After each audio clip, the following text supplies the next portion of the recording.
अस्सलाम वालेकुम दोस्तों, वेलकम टू माय चैनल अलियातिश नावल्स ऑफिशियल। आई होप आप सब लोग ठीक होंगे। आज हम पहली मोहब्बत की 29 एपिसोड के साथ हाज़िर हैं। वीडियो की शुरुआत से पहले आप सब चैनल को सब्सक्राइब कर लें, बेल आइकन के बटन को भी प्रेस कर लें ताकि नए आने वाली वीडियोस आपको मिलती रहें। अब चलते हैं आज की किस्त की तरफ। वक्त ने करवट ली तो सूरज नारंगी रंग में ढल गया। अपनी किरणें समेटता लाहौर शहर को अलविदा करने लगा। शहर पे कतरा कतरा शाम गहरी हो रही थी। सब खास के वसी लॉन में वो रात बैठी उस सफ़ेद चौबी कमरे को देख रही थी जिसे मसनूई पीलर से बनाया गया था। उसके चार जानिब सफ़ेद जालीदार पर्दे लगे थे। दरमियान में 2 कुर्सियाँ और टेबल्स रखी थी।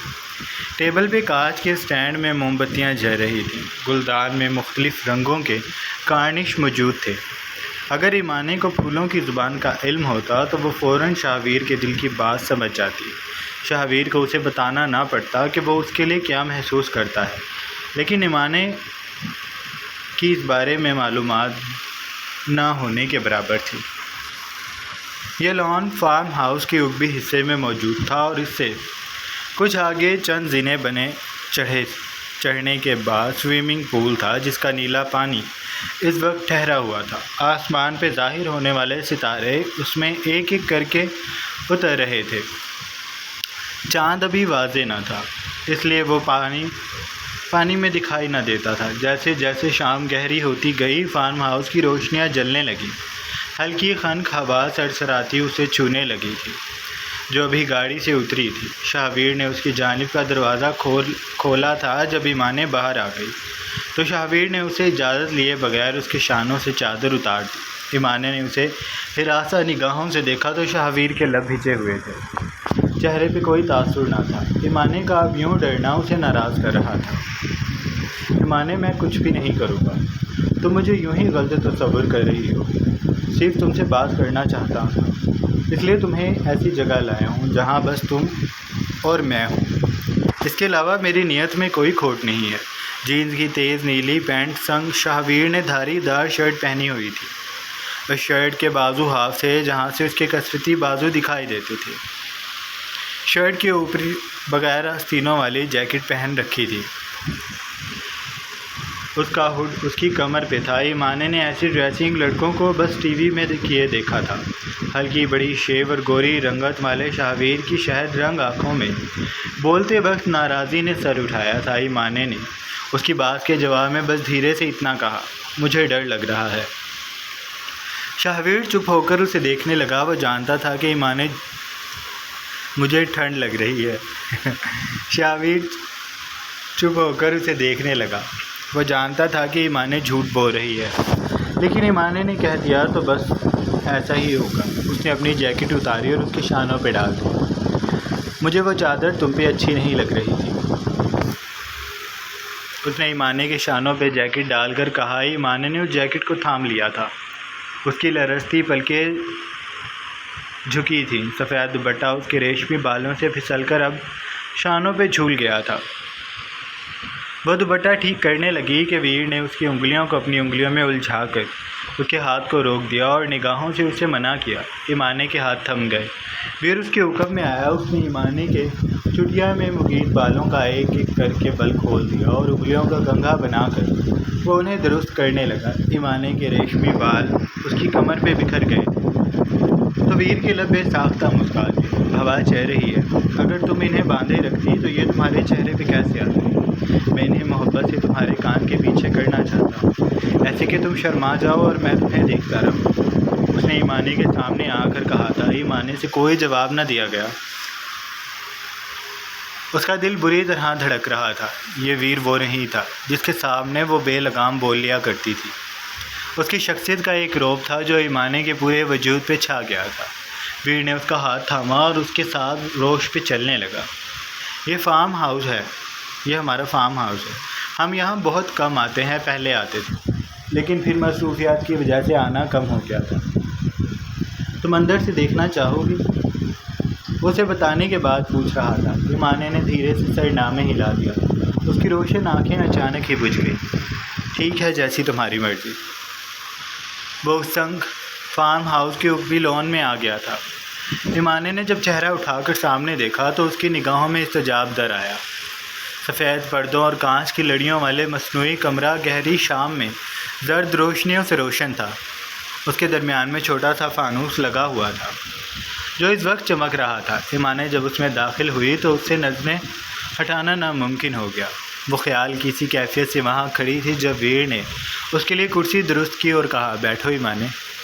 ईमाने ऐसे बैठ गई जैसे उसकी ज़ात पे किसी ने सहर फूंक दिया हो। शाहवीर उसके सामने बैठ गया था। क्या खाओगे? ईमाने ने उसे उलझ कर देखा। ऐसे मत देखो, हम पहले कुछ हल्का फुल्का खा लेते हैं, फिर बात कर लेंगे। ईमाने की नज़रें बेसाख्ता वीर की कलाई में मौजूद रेस्ट वॉच पे रेंग गई। 7 बजे हैं, मैं तुम्हें 8 बजे छोड़ आऊँगा, तुम परेशान ना हो। ईमाने को उसकी यूं जान लेने पे शर्मिंदगी हुई। नहीं, वो दरअसल मुझे भूख नहीं है। वीर नरमी से मुस्काया। थोड़ा सा खा लो ईमाने। नहीं। अच्छा, कॉफ़ी तो पियोगी ना, या तुम्हारे लिए चाय मंगवाऊँ? वैसे ये इंतज़ाम चाय कॉफ़ी वाला है नहीं, लेकिन तुम्हारी मर्ज़ी, तुम बताओ। उसे अपनी की गई तैयारी ख़राब होती दिखाई दी तो वह हल्का सा गिला करता हुआ बोला था। ईमाने ने उसका चेहरा देखा। हम बात कर लेते हैं वीर। उसका मतलब था कि वह कुछ भी खाना नहीं चाहती। वीर खामोश सा हो गया। फिर चंद लफ्ज़ों बाद वो गोया हुआ। मैंने तुम्हें पहली बार बस स्टैंड पे देखा था और उस वक्त मैं बस तुम्हें देखता रह गया था। न जाने क्यों ये मेरी निगाहें तुमसे उलझ गई थी। शायद तुम ये बात जानती हो कि तुम बहुत मासूम और तुम्हारी आँखें बहुत खूबसूरत हैं, पर तुम्हें देखने की ये वजह हरगिज़ नहीं थी। मैंने हुस्न बहुत देखा है, पर कभी उसके सामने बेबस नहीं हुआ। लेकिन मैं तुम्हारे सामने हार गया, और इस हार को मैं हुस्न की हार का नाम नहीं दूंगा। मैं ख़ुद इस बात की अभी तक तलाश में हूँ कि मैं तुमसे इतनी मोहब्बत क्यों करने लगा। तुम्हें एक बार देख लेने के बाद मेरे दिल में बार बार मुझे उकसाया कि मैं उसी जगह पे वापस आऊँ, और मैं आने लगा। मुझे हैरानी होती थी, मैं तुम्हें दूर से देखता और चला जाता। वो अपनी मोहब्बत की कहानी सुनाने लगा था। कुर्सी से उठकर वो लहकते पर्दों और हल्का सा शोर बर्पा करते कांच की लड़ियों के संग संग ईमाने के गिर्द चक्कर लगाता बो रहा था। हवा के दोष पे वीर के स्याह बाल माथे पे बिखर गए थे। वो अपने मर्दाना हाथों को हरकत ऐसे दे रहा था जैसे ईमाने पे जादू कर रहा हो। वो नादास्ता उसे सुनने से ज़्यादा देखने लगी। उसकी कुशादा पेशानी, रोशन आँखें, खमदार वाज़ेह स्याह पलकें और भवें हल्की बड़ी शेव, उसके भरे भरे गाल और मगरूर खड़ा नाक। ईमाने ने वीर के एक एक नकोश को देखने लगी। वीर अपनी धुन में बो रहा था। उसके अल्फाज हवा में घुलकर ईमाने के गिर्द चक्कर लगाने लगे थे। मेरे साथ ऐसा कभी नहीं हुआ कि मैं किसी के सामने जाने से हिचकिचाया हूँ, लेकिन जब मैं तुम्हारे पास जाने का सोचा तो मुझे हैरानी हुई कि मैं हिचकिचा रहा था। मुझे सिर्फ तुमसे बात करने के लिए ख़ुद को 2 दिन तक समझाना पड़ा था, और तीसरे दिन भी मैं कुछ ज़्यादा ख़ास बोल नहीं सका था। और फिर उस दिन जब मैं तुम्हारे पास तीसरी दफ़ा आया तो तुमने मुझे खूब बातें सुनाई थी। मुझे तुम्हारी एक एक बात याद है। वो हंसा था। ईमाने ने तभी देखा कि उसके एक गाल में हंसने से भंवर उठा था और उसकी आंखें छोटी छोटी हो गई थी। उनमें कुछ देर हंसने से नमीन ने सर उठाया था। तुमने उस वक्त मुझे जो समझा मैंने उस पर गौर किया और तुम्हारे लिए वैसा ही बन गया।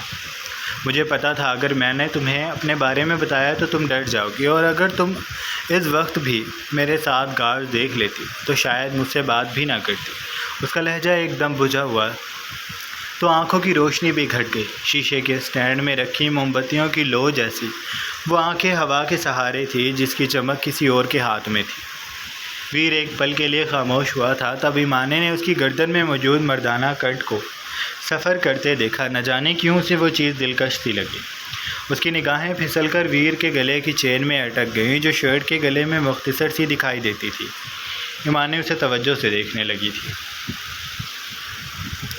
इसलिए मैंने हर बात को तुमसे छुपाया, अपनी असलियत, स्टेटस, सब कुछ, क्योंकि मैं तुम्हें खोना नहीं चाहता था। यहाँ जब मैं था तो मुझे ये फ़िक्र नहीं थी कि कोई मुझसे तुम्हें दूर कर देगा। लेकिन जब मैंने तुम्हें बताया था कि मैं दूसरे शहर जा रहा हूँ, उस वक्त मुझे ऑफिशियल काम की वजह से अमेरिका जाना पड़ गया था। मैं तुमसे रब्ता रखना चाहता था, लेकिन अगर मैं वहाँ से तुम्हें कॉल करता तो तुम नंबर देकर शक में मुब्तला हो जाती, जो कि मैं नहीं चाहता था। मैं तुम्हें इसलिए कहकर गया था कि तुम मेरा इंतज़ार करना, और तुम्हारे हाँ कहने पे मुझे हौसला भी हुआ था।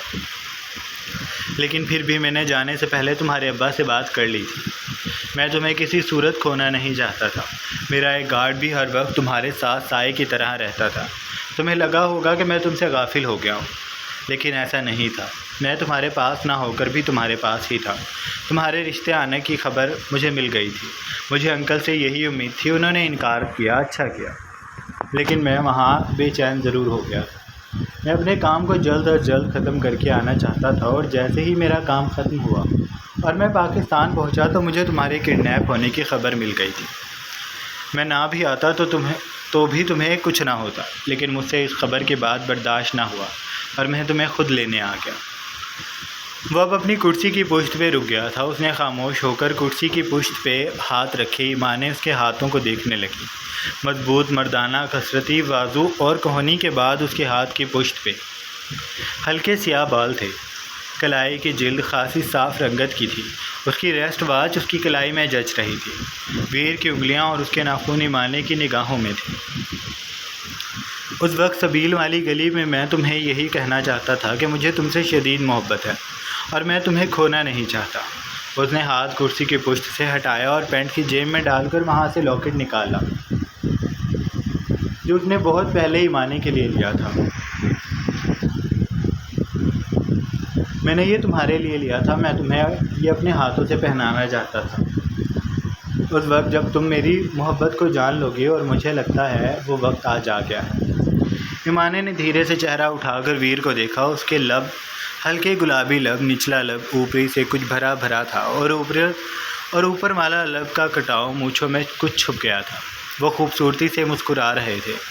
ईमाने के लिए उस पे से नज़रें हटाना बेशक महाल थी। ये वीर सच में किसी को भी अपना असीर कर लेने का हुनर रखता था। लेकिन ईमाने के दिल में कुछ और चल रहा था। मुझसे शादी करोगी ईमाने? वो उसके मुकाबिल आ गया था। उसने हाथ बढ़ाकर ईमाने को अपने मुकाबिल खड़ा किया। फ़िज़ा में घुलने वाली रात अब तेज़ी से फैल रही थी। पूल के ठहरे पानी में आसमान और उस पर मौजूद तारे सब दम साधे ईमाने को देख रहे थे। चाँद तभी ज़ाहिर हुआ और पूल के नीले पानी में उतर गया। वो भी साकित हो गया था। हर चीज़ खामोशी से जवाब की मंतज़िर थी। वीर, हमारे दरमियान बहुत ज़्यादा फ़र्क है। ये मेरी बात का जवाब नहीं है ईमान ने, वो रसान से बोला था। इसी बात में जवाब है वीर, हमारा ख़ानदान और स्टेटस में फ़र्क है, एक बहुत बड़ी बात है। मैं वहाँ कैसे एडजस्ट करूँगी और तुम? उसने ईमाने की बात काटी। यानी तुम्हें मुझसे मोहब्बत है और तुम मेरे साथ रहना चाहती हो? ईमाने चुपसी हो गई। वीर की निगाहों में वहाँ रोशन हुई हर चीज़ का अक्स ठहर गया था। ईमाने इनकार न कर सकी। लेकिन वीर, मैं तुमसे शादी नहीं कर सकती। वीर ने उसे ताज्जुब से देखा। क्यों? क्योंकि ना तुम मेरे माहौल में एडजस्ट कर सकोगे और ना मैं तुम्हारे माहौल में कर सकूँगी। वीर, तुम मुझे हर खुशी देना चाहोगे, मेरी बातों को सुलझाओगे, उन्हें सुधारोगे, लेकिन वक्त के साथ साथ तुम मुझसे आजिज़ आ जाओगे। और उससे आगे ईमाने से ना बोला गया, और मैं तुम्हें छोड़ दूँगा। ईमाने को ये सोचकर ही तकलीफ़ हो रही थी। शाहवीर ने उसके दोनों कांधे थामे। तुम ऐसा क्यों सोच रही हो? वो नरमी से पूछ रहा था। उसके अंगूठे नादास्तां ईमाने के कांधों को सहला रहे थे। वो उसे हौसला दे रहा था। मैं सोच नहीं रही, मेरे जहन में बार बार ये बातें रात से आ रही हैं। वीर, मैं तुमसे मोहब्बत करती हूँ, इस बात से इनकार नहीं कर सकती। तुम्हारे बगैर मैंने ये चंद दिन कैसे गुजारे हैं ये मैं ही जानती हूँ, लेकिन फिर भी मुझे डर लगता है। मुझे यूँ लगता है तुम मुझे छोड़ दोगे। वीर ने उसकी ठोड़ी को छुआ। ऐसा पता कब होगा ईमाने? उसने ईमाने का चेहरा उठाकर सवालिया कहा, फिर बोला, जब मैं मर जाऊँगा। ईमाने की रूह काँप सी गई। वो ऐसी बातें क्यों कर रहा था? तुम ऐसी बातें ना करो। वो गैर इरादी रूहान सी हो गई। तो तुम मेरी मोहब्बत का यकीन क्यों नहीं कर लेती? मैं हमेशा तुम्हारा ही रहूँगा। मैं तुमसे दूर नहीं रह सकता। मैं तुम्हें कैसे यकीन दिलाऊं? तुम कहो कि वीर, अच्छा अभी छत से कूद जा। मैं ऐसा ही करूँगा। मैं तुम्हारे लिए भागती ट्रेन के सामने आ सकता हूँ। मैं पुरहजूम सड़क को आंखें बंद करके पार करने की कोशिश कर सकता हूँ। मैं आग को छू सकता हूँ, पानी में डूब सकता हूँ, मैं सब कर सकता हूँ। बताओ तुम्हें क्या सबूत चाहिए। ईमाने की आंखों में नमी ने सर उठाया था। उसने वीर के हाथ अपने शानों से हटाया और उन्हें थाम कर बोली, मुझे कभी छोड़ तो नहीं दोगे। वीर ने बगैर तामिल नफ़ी में सर हिलाया। तो अब मैं तुम्हारी। वीर, मैं तुम पे यकीन करना चाहती हूँ। उसने आंखें मूंद ली थी। आंखों की नमी बहकर रुखसारों पे आ गई। वीर ने उन्हें उंगलियों की पोर पे संभाल कर अनमोल कर लिया था। वो उसके उकब में आया और उसके गले में लॉकेट पहना दिया। आज से तुम मेरी हुई। उसने ईमाने के सर की पुश्त पे लब रखे थे। ईमाने के वजूद में सुकून की लहर दौड़ गई थी। श्री पार्लर से मैनीक्योर, पेडिक्योर और बालों की तराश खराश के बाद घर आ गई थी। उसने पीच रंग की टखनों से ऊंची शर्ट और सफ़ेद ट्राउज़र पहन रखा था। उसके बाल सीधे और नीचे से हल्के से खमदार थे, जो उसके शानों पे गिरे हुए थे। उसकी सांवली रंगत में हल्का सा मेकअप कमाल लगता था। बंगाल की सारी खूबसूरती लिए उसकी आंखें दिलकश और सहरकुन लगती थी। लाज ने उसका मेकअप वहाँ नहीं होने दिया और ना ही उसने अपना मेकअप करवाया था। वो घर आकर श्री को ख़ुद तैयार करना चाहती थी। उसने बड़ी मेहनत से श्री का मेकअप किया था। अब जब श्री ने अपने आप को शीशे में देखा तो उसे ये अक्स पराया लगा। उसके गले में फुप्पो ने गोल्ड का नाजुक सा लॉकेट पहना दिया था और कानों में एक नग वाले बूंदे थे।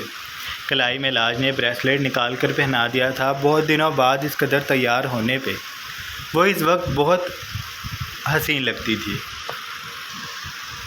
उस पर फुप्पो और लाज की निगाहें ना हटती थी। फुप्पो ने श्री को अपने गले से लगाया और उसका माथा चूमा। बहुत प्यारी लग रही हो।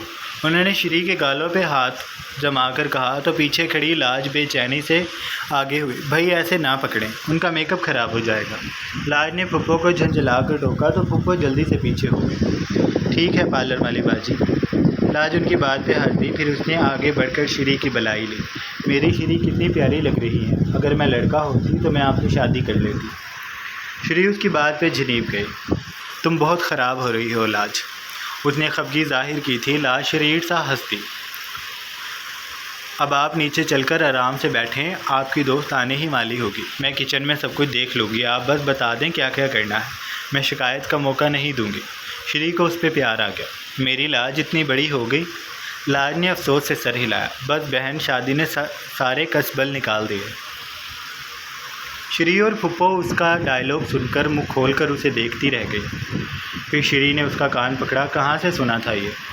बी शरफा से। वो मसनूई तकलीफ़ का इजहार करती बोली थी।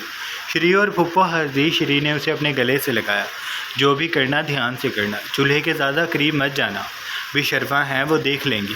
बस तुम वहाँ खड़ी रहना और वो उसे समझाने लगी थी। लाज सर हिलाती फुप्पो और श्री के साथ नीचे आ गई थी। बीजान ने जब श्री को देखा तो उन्होंने बेसाख्ता उसका माथा चूम लिया। अल्लाह तुम्हारे नसीब अच्छे करे। श्री बस उनका चेहरा देखकर रह गई थी। क्या उसे बीजान की ये दुआ चाहिए? उसने दिल में खुद से सवाल किया था। फिर उसने बस सर झटक दिया था। कुछ देर में महविश आ गई थी। श्री उसे और वो श्री को देखकर हैरान सी हो गई थी। दोनों ही बदल गई थी। पर तुम प्यारी हो गई हो, महविश ने श्री को कहा तो वो शर्मा सी गई। वो लोग सबके साथ फ़िलहाल लाउंज में ही बैठ गई थी। लाज लवाजमात ले आई थी। वो अभी तैयार नहीं हुई थी। श्री ने कहा भी था लेकिन उसने टाल दिया और काम में लग गई। उसने सोचा था थोड़ा सा किचन से फारिग होकर तैयार होगी। बीजान उसे कब से आंखें दिखा रही थी कि वो भी जाकर तैयार हो जाए। शाह के आने का वक्त हो रहा था और वो ढिठाई से वहीं फिर रही थी। महविश कुछ देर लाउंज में बैठकर श्री से बातें करती रही। फिर श्री उसे अपने कमरे में ले गई तो लाज भी अपने कमरे में तैयार होने चली गई।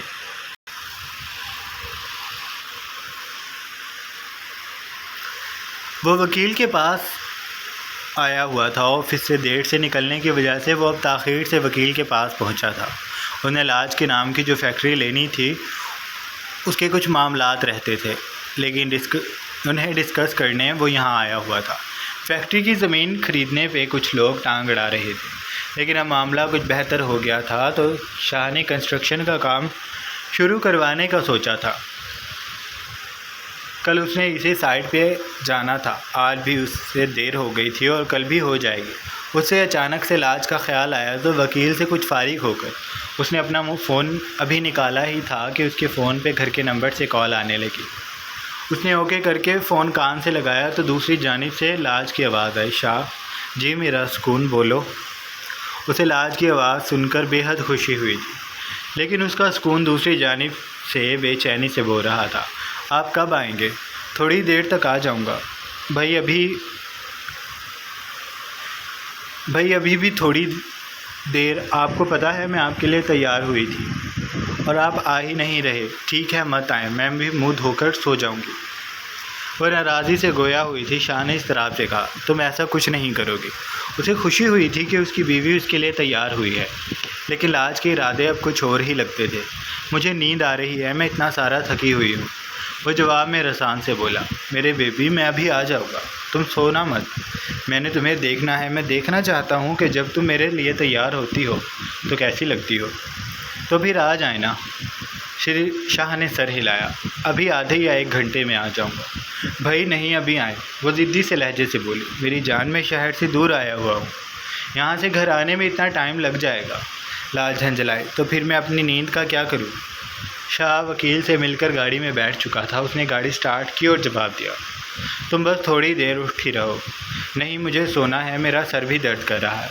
मैं आकर अपने बेबी की सारी थकन उतार दूँगा, तुम्हारा सर भी दबाऊँगा और तुम्हें ढेर सारा प्यार भी करूँगा। बस एक बार मैं घर आ जाऊँ, मैं तुम्हारे वजूद से सारी थकन अपने लबों से चुन लूँगा। तुम्हें खुद में ऐसे खींच लूँगा कि तुम अपनी सारी थकन भूल जाओगी। इसलिए मेरी जान अब बच्चे बच्चे की तरह उठी रहेगी। अगर तुम आज सो गई तो मैं तुम्हें बहुत रुलाऊँ। तुम्हें इतना सारा प्यार करूँगा कि तुम अपनी गलती पे पछताओगे। वो शरारत से उसे धमकियाँ दे रहा था। लाज को बुरा लगा। मैं आपसे बात ही नहीं कर रही, आप ऐसे ही गुस्से करने लगते हैं। अब मैं कॉल भी नहीं उठाऊँगी। उसने कहकर कॉल बंद कर दी थी। वो लाज करता रह गया था, लेकिन लाज ने उसकी एक ना सुनी और फ़ोन रख दिया और फिर दोबारा उठाया भी नहीं। शाह को लेकिन उस पर गुस्सा ना आया था। बहुत ज़िद्दी है ये लड़की। उसने सर झटका था और सामने सड़क को देखने लगा था, जो ख़त्म होने का नाम ही ना लेती थी। जारी है। तो जनाब ये थी हमारी आज की किस्त। आई होप आपको अच्छी लगी होगी। अगर आपको किस्त अच्छी लगी है तो आप लोग चैनल को लाजमी सब्सक्राइब कर लें, बेल आइकन के बटन को भी प्रेस कर लें ताकि नए आने वाली वीडियोस आपको मिलते रहें। अपना ढेर सारा ख्याल रखिएगा। अल्लाह हाफ़िज़।